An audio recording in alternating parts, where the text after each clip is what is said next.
سلطان محمد فاتح سلطنت عثمانیہ کے 7ویں سلطان تھے، جو 1444 عیسوی سے 1446 عیسوی اور 1451 عیسوی سے 1481 عیسوی تک سلطنت عثمانیہ کے سلطان رہے۔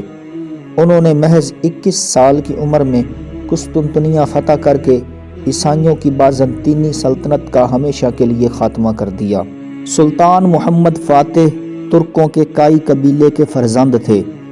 یہ 30 مارچ 1432 عیسوی میں پیدا ہوئے۔ 3 مئی 1481 عیسوی کو قسطنطنیہ میں ہی وفات پائی۔ ان کو مسجد کے احاطے میں دفنایا گیا۔ یہ خلافت عثمانیہ کے 7ویں خلیفہ تھے۔ انہوں نے صرف 21 سال کی عمر میں قسطنطنیہ ترکیہ کا موجودہ شہر استنبول فتح کیا تھا۔ اس فتح سے عیسائیوں کی بازنطینی سلطنت کا ہمیشہ کے لیے خاتمہ ہوا تھا۔ حدیث کی کتاب میں مسند احمد میں حدیث ہے کہ رسول اللہ صلی اللہ علیہ وآلہ وسلم نے فرمایا تھا، تم ضرور قسطنطنیہ فتح کر لوگے، بس بہتر امیر اس کا امیر ہوگا اور بہترین وہ لشکر ہوگا۔ یہی فرمان تھا کہ جس نے ہر دور کے مسلمان فاتحین کو قسطنطنیہ فتح کرنے کا پروانہ بنائے رکھا، مگر کئی حملوں کے باوجود اسے فتح نہیں کیا جا سکا۔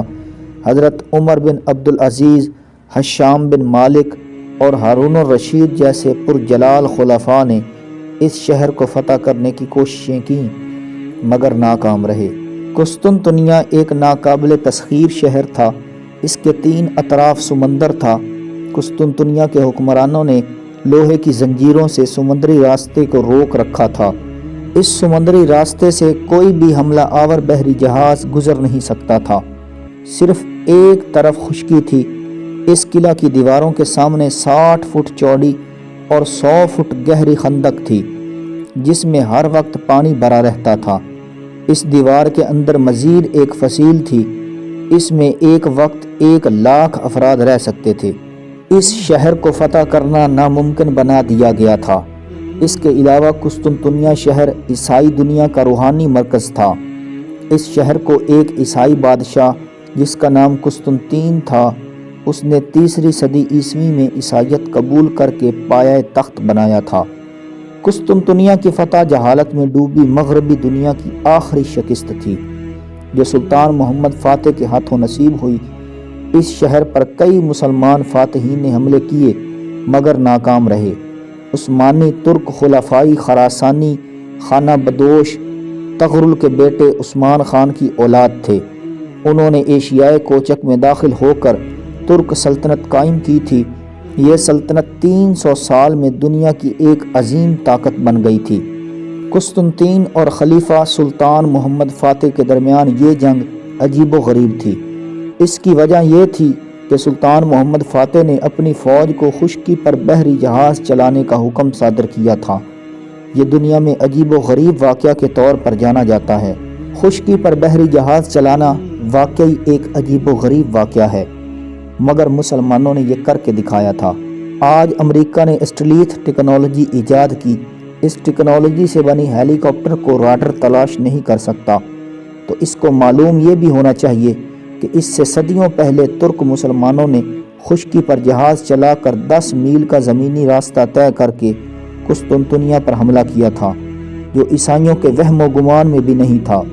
سلطان محمد فاتح کے حکم کے مطابق جانوروں کی چربی زمینی راستے میں ڈال دی گئی تھی، پھر ان راستوں پر بحری جہازوں کو ڈال کر ان کو کھینچا گیا۔ منزل پر پہنچ کر ان جہازوں کو خشکی سے دوبارہ سمندر میں ڈالا گیا۔ یہ سخت طریقہ فیصلہ کن مرحلہ ثابت ہوا۔ ان کے ذریعے دشمنوں پر حملہ کیا گیا اور فتح حاصل ہوئی۔ یہ فتح سلطان محمد فاتح، جو ترکوں کے 7ویں خلیفہ تھے، ان کے ہاتھوں مئی 1453 عیسوی میں ہوئی۔ پھر یہ سلطان محمد فاتح تاریخ میں قسطنطنیہ کے فاتح کی حیثیت سے دنیا میں جلوہ گر ہوا۔ اس شاندار اور تاریخی اور عجیب و غریب مہم کی وجہ سے فاتح کا لقب ملا۔ اب تاریخ اسے سلطان محمد فاتح کے نام سے جانتی ہے۔ سلطان محمد فاتح نے فتح قسطنطنیہ کے بعد فصیل شہر کے قریب مدفون میزبان رسول حضرت ابو ایوب انصاری کے مزار کے ساتھ ایک مسجد تعمیر کرائی۔ اس مسجد کا نام جامعہ ایوب رکھا۔ تاریخ اسلام میں حضرت ایوب انصاری کے متعلق یہ واقعہ موجود ہے۔ قسطنطنیہ میں جب مسلمان جنگ میں مصروف تھے تو ایک دفعہ مدینہ میں سورہ توبہ کی آیت پڑھی جا رہی تھی، جس میں کہا گیا ہے کہ نکلو اللہ کی طرف، چاہے ہلکے ہو یا بوجھل۔ اس محفل میں حضرت ابو ایوب انصاری موجود تھے۔ کہنے لگے یہ آیت ہمارے متعلق نازل ہوئی تھیں۔ باوجود کہ وہ اس وقت بوڑھے ہو چکے تھے، ترکیہ کی طرف اپنا گھوڑا دوڑایا اور وہاں پہنچ گئے۔ وہاں جاری جنگ میں شریک ہوئے اور اس جنگ میں شہادت پائی تھی۔ ابو ایوب انصاری کی قبر اس وقت وہاں بنائی گئی تھی۔ مسجد جامعہ ایوب اور اس کے احاطے میں ابو ایوب انصاری کی قبر پر اب بھی دنیا سے مسلمان زیارت کرنے جاتے ہیں۔ سلطان محمد فاتح نے یونان، بوسنیا، کریمیا سمیت کئی یورپی علاقوں کو فتح کیا۔ بہت سی یورپی ریاستوں کو سلطنت عثمانیہ میں شامل کیا۔ فوجی مہمات کے ساتھ ساتھ سلطان محمد فاتح نے علوم و فنون کے فروغ پر بھی بہت توجہ دی۔